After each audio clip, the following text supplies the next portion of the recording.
오늘 하나님이 우리에게 주신 말씀은 창세기 41장 37절에서 57절 말씀입니다.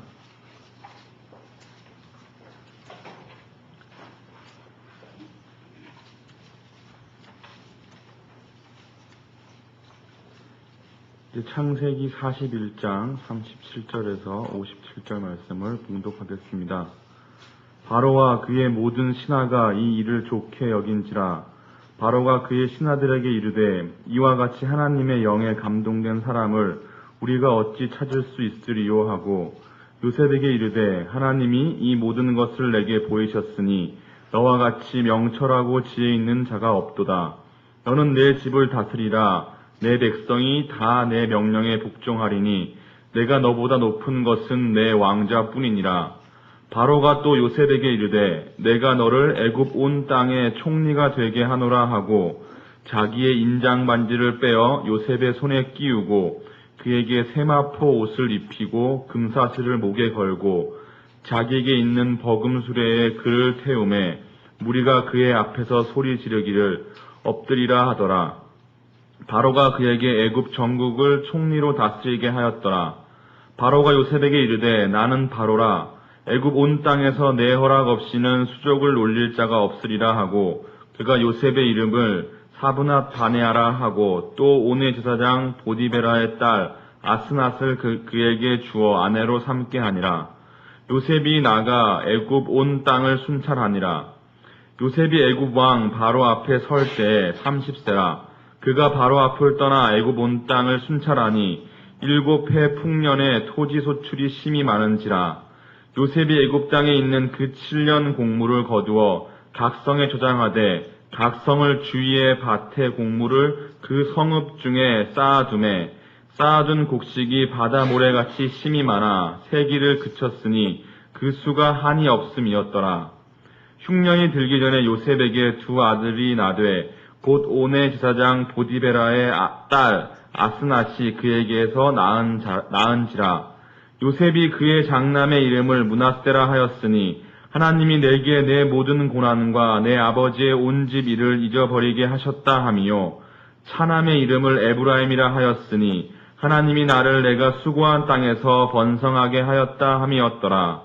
애굽 땅에 7해 풍년이 그치고 요셉의 말과 같이 7해 흉년이 들기 시작하매 각국에는 기근이 있으나 애굽 온 땅에는 먹을 것이 있더니 애굽 온 땅이 굶주림에 백성이 바로에게 부르짖어 양식을 구하는지라.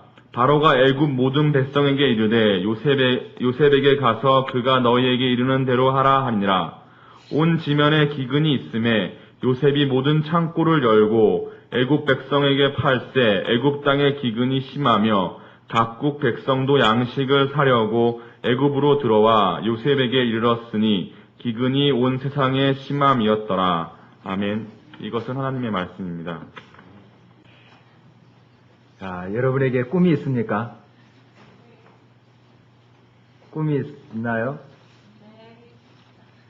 대답이 확실하게 안 나옵니다. 있으면서 또 그렇게 막상 또 물어보시면 대답하기가 곤란합니다. 꿈이 있을 거예요. 내가 이렇게 이제 나이도 많이 들고 무슨 꿈이냐 이렇게 생각하실 텐데 사실 꿈이 없는 사람은 없죠. 하나님께서 우리들에게 꿈을 다 주셨습니다. 그게 이제 비전이라고 볼 수 있고요. 우리의 삶의 목적이라고 볼 수 있어요. 꿈이라는 것이 비전 그리고 삶의 목적. 삶의 목적이 없는 사람이 있겠습니까?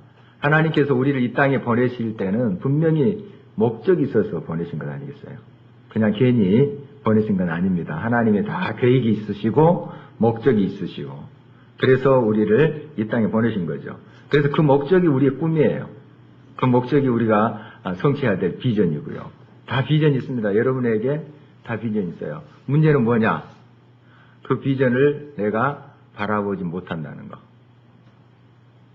그것이 이제 문제죠. 비전이 있어요. 이걸 여러분 확신해야 됩니다.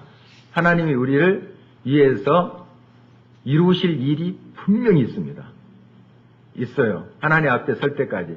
나이에 상관없습니다. 성별에 상관없어요. 누구에게나 꿈이 있습니다. 하나님께서 주신 비전이 있어요. 목적이 있습니다. 그걸 우리가 확신할 때 그 비전을 보려고 하지 않겠습니까? 거기에 대한 확신이 없으면은 우리 그 비전을 보려고 하지도 않죠. 나는 이제 다 끝났어. 이런 생각 때문에 누군가 젊은 사람이 할 거야. 내 아들이 내 딸이 할 거야. 이렇게만 생각하죠. 그렇지 않습니다. 여러분에게도 각자에게 주신 하나님의 뜻이 있습니다. 목적이 있어요. 비전, 그것을 다시 한번 여러분 마음속에 또 새기고 또 발견해 가기를 간절히 바랍니다.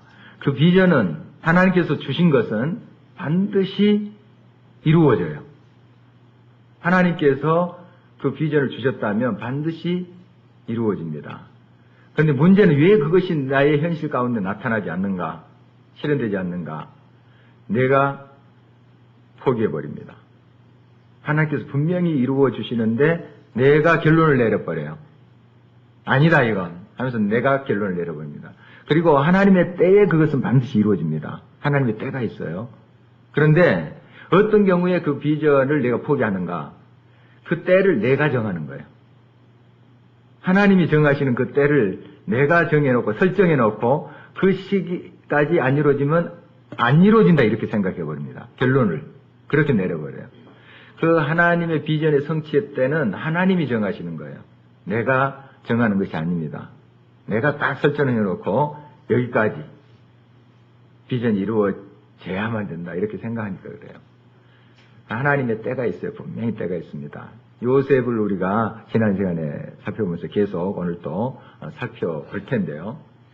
이 요셉이 언제 자기가 이 감옥에서 나간지 잘 몰랐습니다. 결론적으로 2년 이제 그 관원장의 꿈을 풀고 2년 후에 나오게 됐죠. 그건 이제 우리가 결과로 이렇게 알고 있는 것이죠. 하나님의 이제 뜻이 다 성취된 다음에 돌아보니까 2년인데 그 요셉은 나오기 전날까지 언제 자기가 감옥에 나올지 몰랐어요. 그냥 이게 10년, 20년 될지 평생 될지 또 모를 일이었어요. 그런데 하나님은 딱 하나님의 계산이 있었죠. 이제 2년 후. 그 바로의 술관원장 꿈을 해석한 후에 2년 후. 하나님의 계산이 그렇게 됐던 거죠. 나중에 이제 그걸 발견하죠.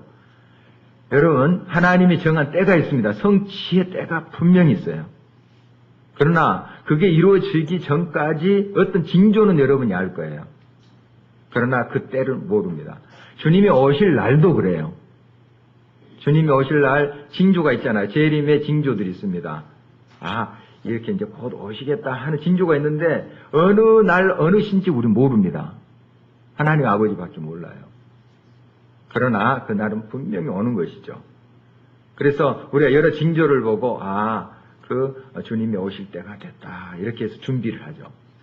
자, 이렇게 우리가 확실히 내 꿈의 성취가 몇 년 몇 월 며칠이다 이렇게 되면은 참 얼마나 좋겠어요. 더 분발하죠. 그때까지 막 조금만 더 참자. 내일이다 하면서 이렇게 참죠. 그러면은 열심히 살 것 같은데 하나님께서 왜 그렇게 안 해주신가요? 딱 맨날 며칠 내가 지금 내가 보여주는 그 꿈이 실현되리라.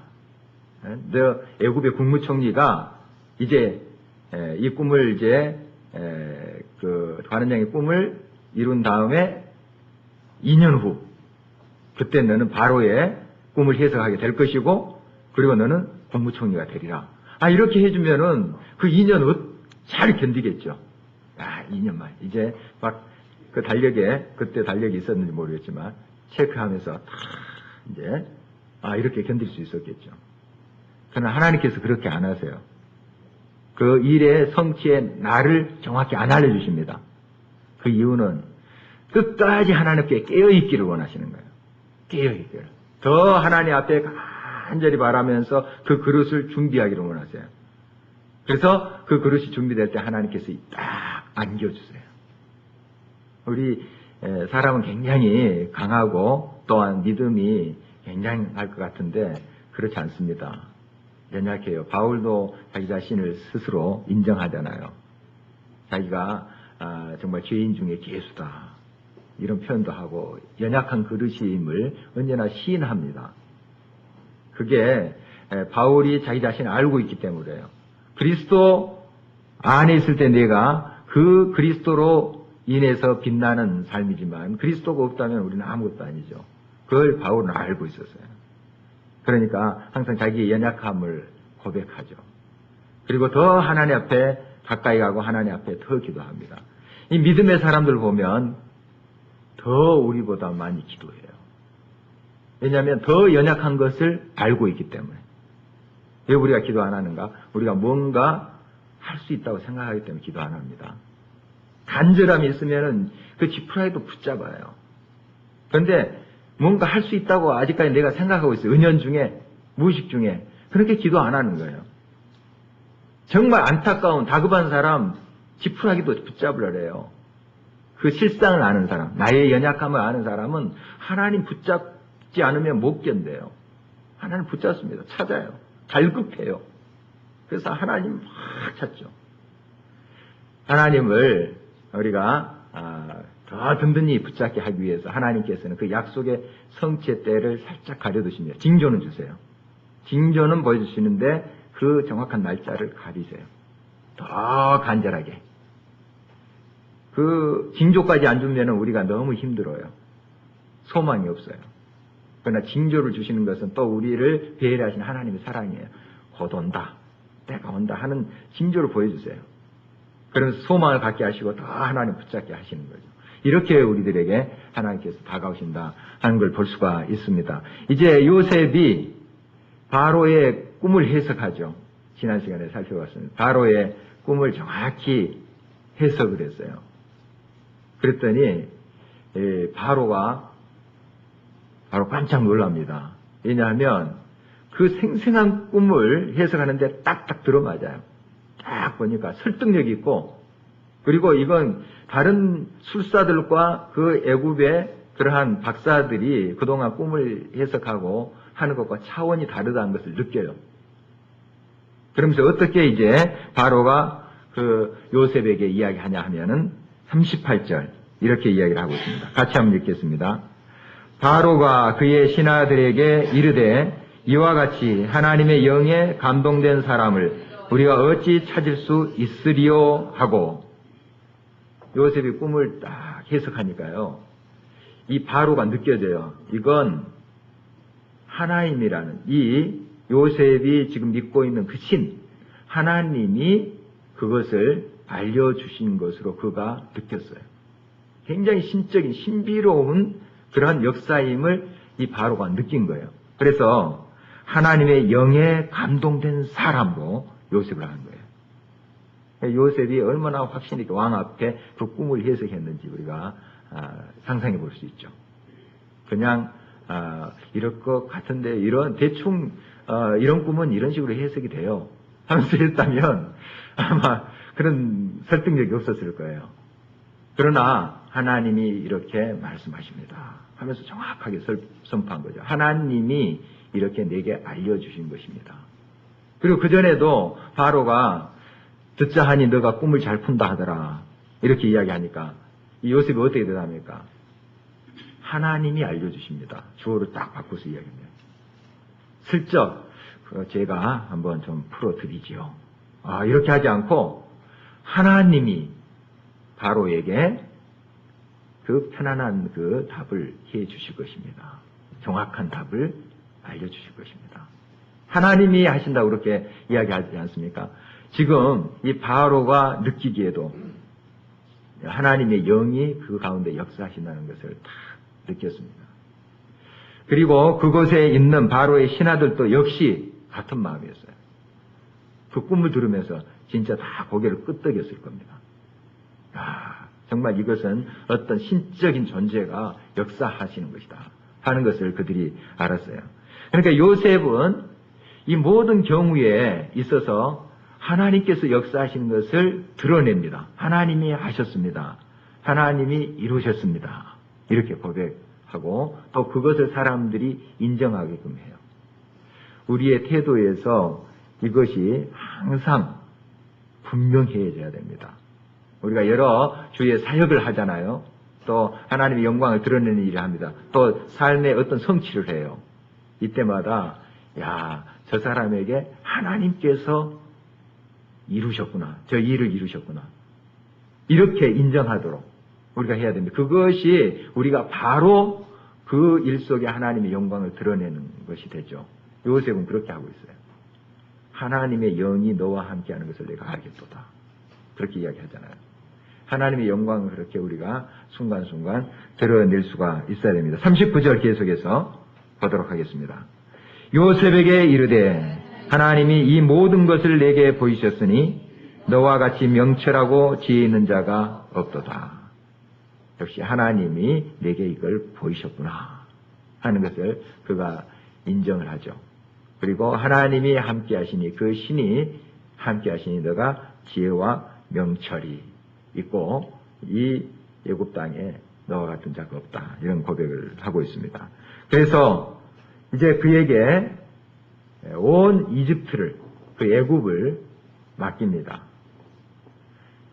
40절 말씀 계속해서 읽어보도록 하겠습니다. 너는 내 집을 다스리라. 내 백성이 다 내 명령에 복종하리니 내가 너보다 높은 것은 내 왕자뿐이니라. 그러니까 애굽의 국무 이제 총리로 이렇게 세우는 겁니다. 그래서 신하들도 지금 다 공감하는 바예요. 지금 다 여호와께서 역사하신 것을 다 보고 있고 알고 있고 또 바로가 그렇게 지금 요셉을 국무총리로 삼은 것을 지금 끄떡이면서 그렇게 하십시오 하는 동의가 암묵적으로 지금 이루어지고 있는 것입니다. 그리고 이제 왕이 자기의 인장 반지를 빼서 요셉에게 끼워줍니다. 그 인장 반지는 뭐냐면은 우리나라 옛날에 가지고 있던 옥새입니다. 옥새. 그러니까 어떤 중요한 조서라든지 그 문서에 그 반지에 있는 옥새를 가지고 이렇게 찍었어요. 그러니까 이거 왕권을 의미해요. 사실. 왕권을 의미합니다. 그러니까 보통 총리가 아니에요. 보통 총리가 아니고 정말 왕과 버금가는. 그러니까 왕이라고는 볼 수 없고 왕자뿐, 너와 다른 것은 왕자뿐이다. 모든 거 그냥 너가 다 해라.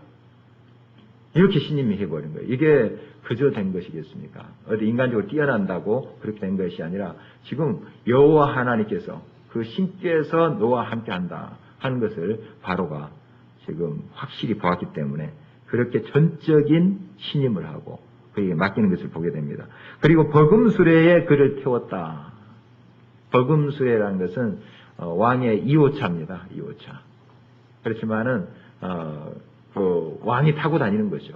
왕이 타고 다니는 건데 정말 이것을 이 요셉에게 하사하는 것을 보게 됩니다. 그만큼 이제 정권을 그에게 맡겼다 하는 것인데요.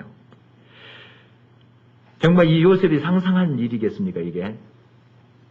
자기가 애굽의 국무총리가 되겠다고 막 애썼습니까? 애쓰지도 않았고 또 그렇게 될 줄도 몰랐어요, 사실. 어떤 이제 하나님께서 주신 꿈이 이루어진다 하는데 구체적으로 어떤 건지는 몰랐죠. 어떤 것인지 몰랐어요. 그러나 하나님께서 그것을 마련해 주시고 그가 상상한 이 상을 그에게 안겨주신 거죠. 꿈은 반드시 이루어져요. 하나님께서 주신 꿈이라 하면. 그래서 우리가 그 꿈을 발견하는 것이 중요하겠죠. 그건 하나님과 교제 속에 발견할 수 있습니다. 내가 그린다고 해서 되는 것이 아니고 하나님과 깊은 교제 속에 만남 속에 그 영성 속에 이 꿈이 발견돼요. 그리고 그 꿈의 성취는 반드시 이루어집니다. 반드시 이루어져요. 그 때와 시기는 정확히 알지 못한다 할지라도 하나님의 때에 반드시 이루어집니다. 그걸 우리가 확신할 수 있어야 되겠죠. 이제 바로 앞에 요셉이 섰을 때 나이가 몇이었습니까? 예, 아주 중요하지는 않는가 봅니다. 대답이 시원찮은 거 보니까. 46절 한번 보겠습니다. 46절 같이 읽겠습니다. 요셉이 애굽왕 바로 앞에 설 때에 30세라. 그가 바로 앞을 떠나 애굽 온 땅을 순찰하니. 국무총리가 됐을 때 나이가 30세. 물론 그때는 좀 더 정말 사람들이 성숙했던 것 같아요. 빨리 더 결혼하고 뭐 이런 시기였으니까 지금 나이랑 좀 단순 비교하기는 어렵지만 그래도 그 당시에도 젊은 나이입니다. 30세면. 젊은 나이예요. 그리고 아직 이것이 총각이잖아요. 결혼 안 했습니다. 결혼 안 한 상태. 그런데 벌써 30세에 국무총리가 됐다. 그것도 그 당시에 그동안 이집트의 역사상에 있었던 총리랑 급이 달라요. 정권, 왕의 정권 위임한 그런 총리예요. 그런 총리가 됐다. 대단한 성공 아닌가요? 대단한 거죠. 젊은 사람인데. 그동안 그가 13년 동안 17살 때 종으로 팔려왔으니까 13년 동안 얼마나 연단을 받았어요. 그걸 우리 기억할 수 있어야 됩니다. 우리는 많이 이제 요셉을 부러워하죠. 아, 젊은 나이에, 국무총리. 그것도 왕의 정권을 가진 국무총리. 되고 싶죠. 그러나 그가 겪어왔던 그런 훈련과 또 그가 그런 그릇을 준비한 그 과정을 우리가 간과할 수 있습니다. 그러나 그 과정이 있었기 때문에 이러한 그릇이 준비됐고 또 하나님께서 그 그릇을 통해서 그 꿈의 성취를 이루신다 하는 것이죠. 여러분 이제 꿈을 다시 한번 하나님께서 보여주신 꿈을 찾기를 원합니다. 하나님께서 분명히 여러분들이 주셨어요. 그 꿈을 찾기를 원해요. 바로 그 꿈을 반드시 하나님께서 이루실 텐데 그 꿈을 이루고자 하는 열망을 여러분도 가지셔야 돼요.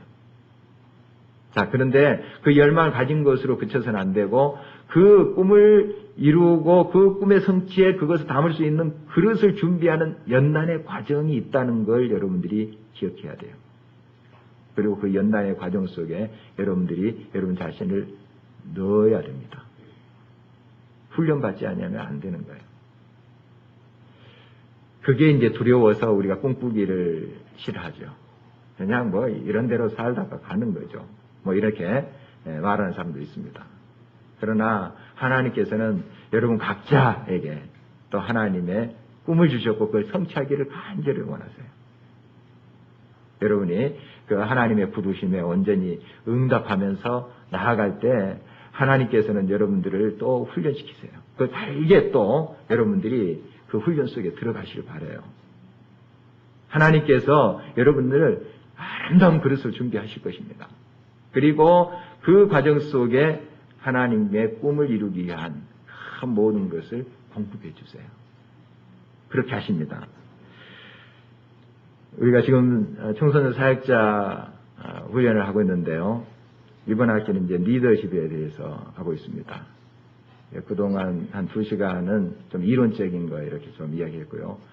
다음 주일에는 비전에 대해서 하는 거예요. 좀 비전을 찾아가는 좀 작업. 분명히 있어요. 그럼 우리가 모르기 때문에 그렇죠. 그 비전을 찾아가는 좀 작업을 하려고 하는데 물론 확실한 걸 다 이렇게 볼 수는 있겠습니까? 그러나 어렴풋한 그림들을 잡을 수 있어요. 그 작업할 거예요. 여러분도 스스로 하나님 앞에 그렇게 나아가세요. 하나님 분명히 여러분들에게 각자에게 비전을 주셨어요. 이걸 확신해야 돼 먼저. 주셨다 하는 걸 확신해야 됩니다. 안 주신 분이 없어요. 다 그냥 너 세상에 가서 그냥 그렇게 살다가 와 하면서 우리 보내신 거 아니잖아요. 예. 우리들에게 분명히 뭐 어떤 사명을 주셨어요. 비전을 주셨다는 거예요. 목적이 있어서 우리를 이 땅에 보내줬어요. 그래서 각자 여러분들에게 달란트를 주신 거예요. 다 찾아보면 그 달란트들이 있거든요. 그래서 그 땅에 묻혀둔 그 달란트, 그거 다 캐야 돼요.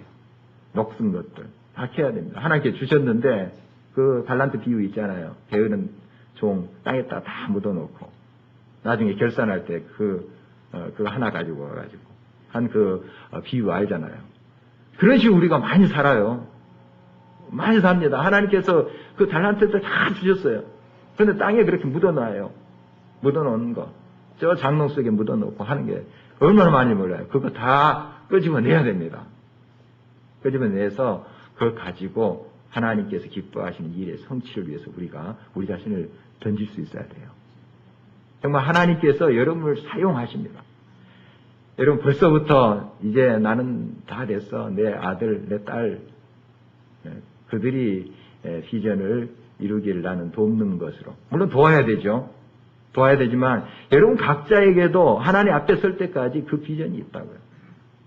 그걸 발견하도록 해야 됩니다. 그래서 하나님 내게 주신 구체적인 그 비전이 무엇입니까? 꿈이 무엇입니까?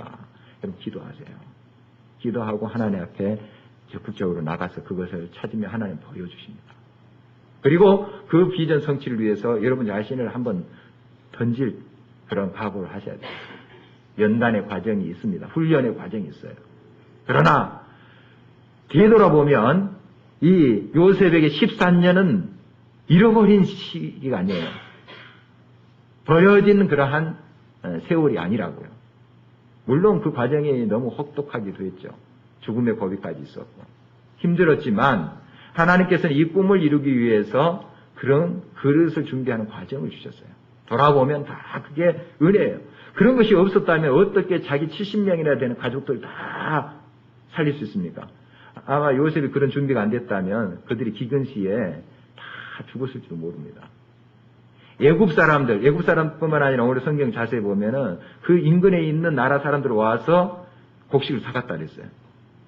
애굽 사람들만이 아닙니다. 많은 그 민족들을 어떻게 지금 요셉이 준비가 안 됐다면 살릴 수 있었겠어요. 이만한 준비를 했기 때문에 또 요셉을 통하여서 하나님이 하신 거죠. 그러니까 우리가 지금 당장 하나님의 꿈을 이루기 위해서 그러한 훈련과 연단의 기간이 힘들 수 있습니다. 피하고 싶어요. 뭐 이럭저럭 살다가 가는 거지. 이게 뭐냐. 내 아들 때나 바라봐야지. 이런 생각들을 하면서 꿈을 접어버려요. 아직 안 보려고 해요. 그러나 이건 하나님의 뜻이 아닙니다. 하나님은 여러분들을 통해서 하나님의 뜻을 이루시기를 원해요. 이루시기를 원합니다. 그러니까 그 뜻을 바라보면서 그 훈련의 과정에 여러분을 그대로 하나님 앞에 드리십시오. 드리세요. 그게 두려워서 꿈을 접지 마시기 바랍니다. 하나님은 반드시 준비한 그 그릇을 통해서 역사하세요. 역사하시며 대단한 일을 이루세요. 하나님의 놀라운 일이 우리를 통해서 이루어질 것입니다. 이제 30세에 그가 국무총리가 됩니다.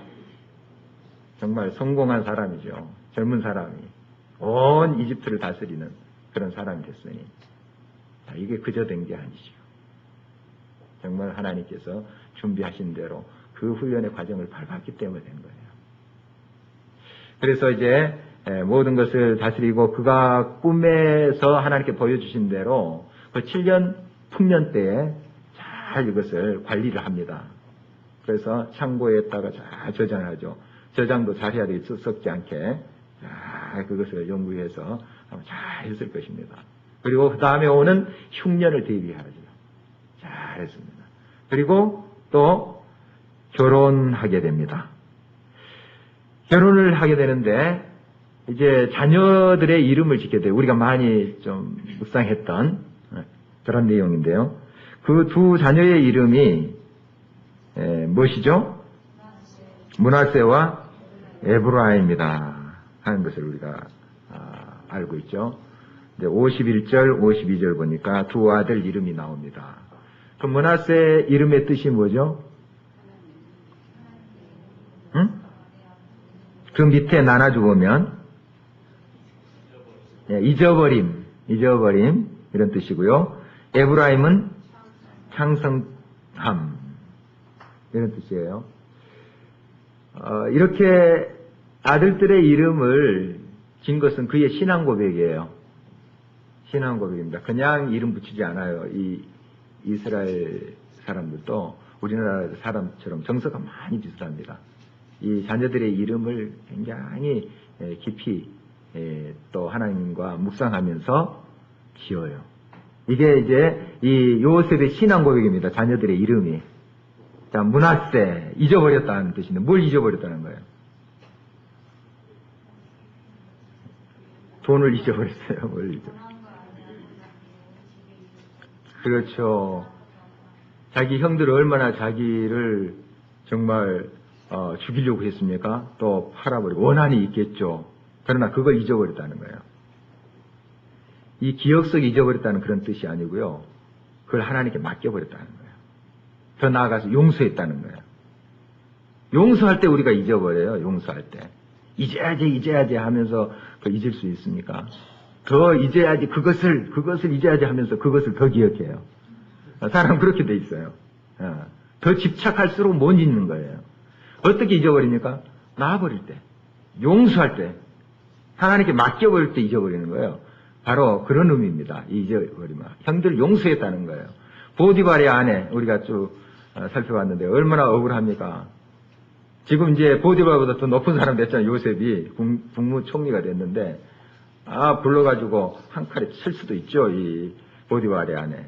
잊어버렸다는 거예요. 하나님께 알아서 하십시오. 여러분, 만약에 보디발의 아내를 이제 요셉이 권세와 힘을 얻었다 그래서 와서 칼로 쳤다. 만약에 그랬다면 어떻게 되는 줄 아십니까? 무협소설 그 스토리가 돼요. 한 가문이 다른 가문, 원수의 가문을 가서 딱 쓸어버리는데 그 중에 한 아기가 꼭 남아요. 그래가지고 그 아이가 산속에 들어가서 도사한테 또 열심히 훈련받고 이쪽 가문 와서 또 탁 쓸어냅니다. 원수 갚아요. 무협소설. 그런 스토리로 돌아가요.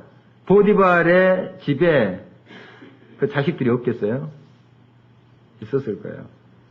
원한을 품게 됩니다. 그가 힘이 있다고.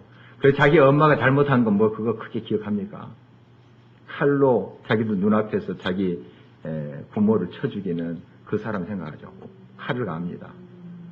그리고 계속 칼부림이 있는 거예요. 그러나 요셉은 그 심판을 하나님께 맡겨버려서 하나님이 정리하시면 후유증이 없어요. 내게 원한 품지 않습니다. 하나님이 정리하실 때는. 그리고 그 하나님이 정리하고 심판받고 그 집안이 망했다. 그때 총리가 이 요셉이 가가지고 얼마나 참 힘드십니까 하면서 또 위로해주고 쌈해주고 이러면은 감동받죠. 원수인데 자기를 치고 해도 모자라 팔린데 와서 그들을 위로하고 쌈해주고 하는데 감동받죠. 충성합니다. 오히려 충성해요. 이게 이기는 법이에요. 이게. 근데 사람들은 다 자기가 힘이 있으면 치려고 해요. 다 치려고. 그것도 자기 자신이 당하는 거죠. 요셉은 바로 이렇게 잊어버렸어요.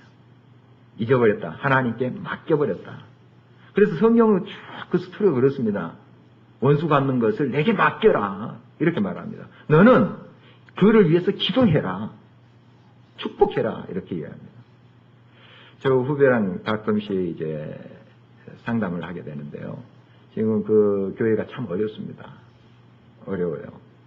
그래서 자기를 공격하는 그 교인들, 후배 목사인데 공격하는 교인들에게 미움과 섭섭함이 생길 수가 있어요.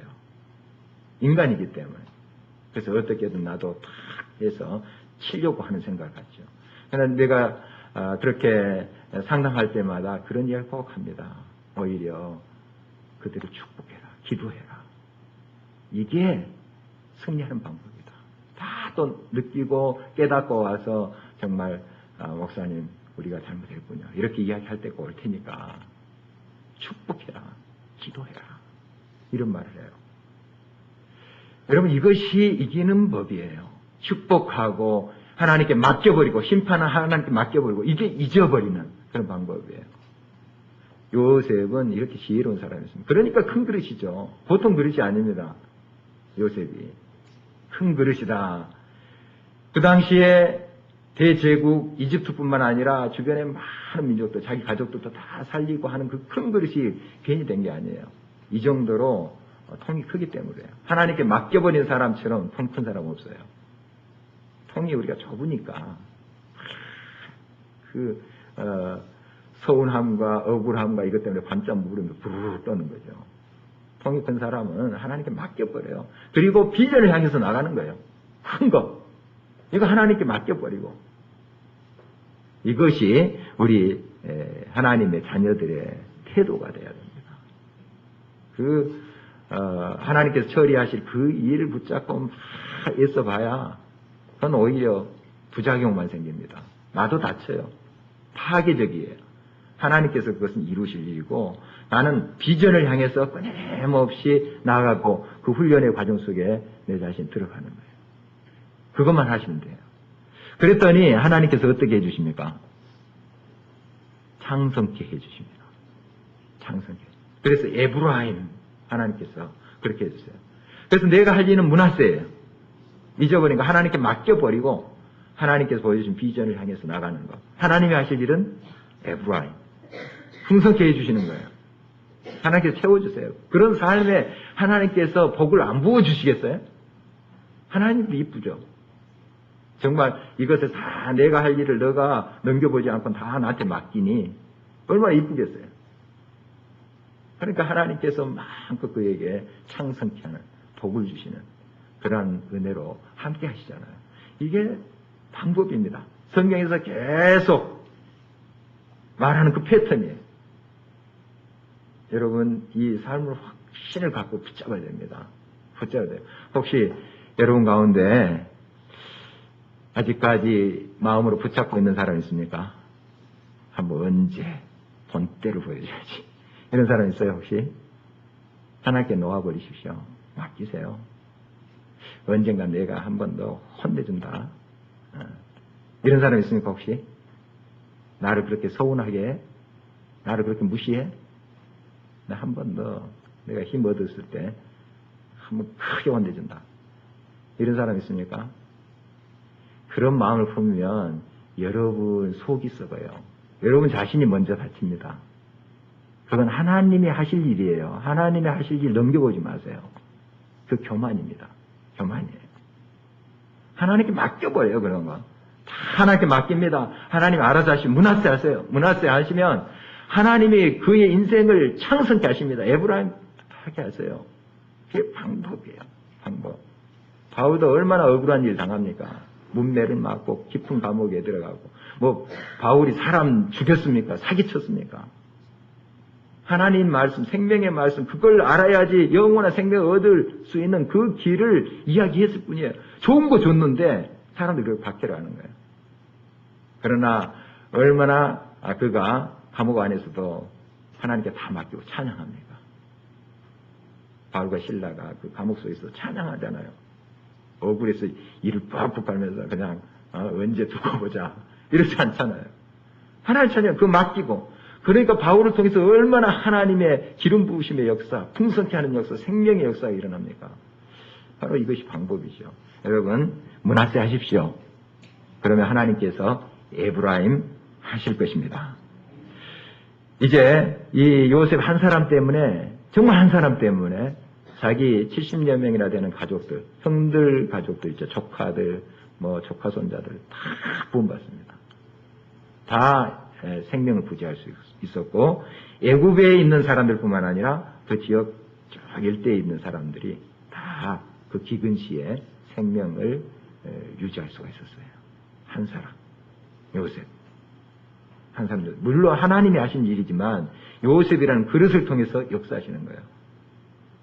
여러분 요셉은 그냥 한 데서 뚝 떨어진 사람이 아닙니다. 우리랑 똑같아요. 머리 두 개 있는 사람이 아니에요. 똑같은 사람입니다. 똑같은 사람이에요. 여러분을 통해서 하나님께서 놀라운 일을 이루실 거예요. 우리가 그 비전을 바라보면서 또 하나님의 훈련의 과정을 믿음으로 잘 이겨가기를 바랍니다. 하나님께서 여러분을 통해서 많은 생명의 열매로 함께 하실 줄 믿습니다. 우리 같이 말씀 기억하면서 기도하기를 원합니다. 하나님, 꿈은 반드시 실현된다는 사실을 확신하게 해주십시오. 그리고 분명히 하나님께서 내게 꿈을 주셔서 비전을 주시고 목적을 주셔서 이 땅에 보내신 것을 믿습니다. 그것을 내가 기도하면서 하나님께 더 가까이 가면서 말씀과 동행하면서 그 하나님의 비전을 구체적으로 발견할 수 있도록 도와주십시오. 그리고 비전을 이루는 그 과정 속에 연단을 내가 두려워하지 않도록 해주십시오. 하나님은 결코 실패하지 않는 일 것입니다. 그 연단의 과정에 혹시 힘겨울 수 있으나 그러나 뒤돌아보면 그것이 나를 그릇이 크게 하셨고 또 그것으로 인해서 나를 준비시켜줬다 고백하게 될 거예요. 오히려 그 과정을 감사하게 될 것입니다. 그러므로 이런 믿음을 가지고 지금을 감사하는 지금 훈련의 과정을 달게 받고 감옥에 있더라도 찬송하면서 나아갔던 바울처럼 믿음으로 승리하게 해 주시옵소서. 내 삶 속에 므낫세 하기를 원합니다. 그래서 하나님의 에브라임 창성케 되는 역사를 경험할 수 있기를 원합니다. 우리 같이 말씀 기억하면서 기도하시고 우리 구역 모임들 특별히 오늘 위해서 기도하시고 구역이 정말 아름다운 믿음의 공동체 되게 해 주옵소서. 우리 그렇게 특별히 오늘은 구역을 위해서 한번 기도하도록 하겠습니다. 같이 한번 기도하겠습니다.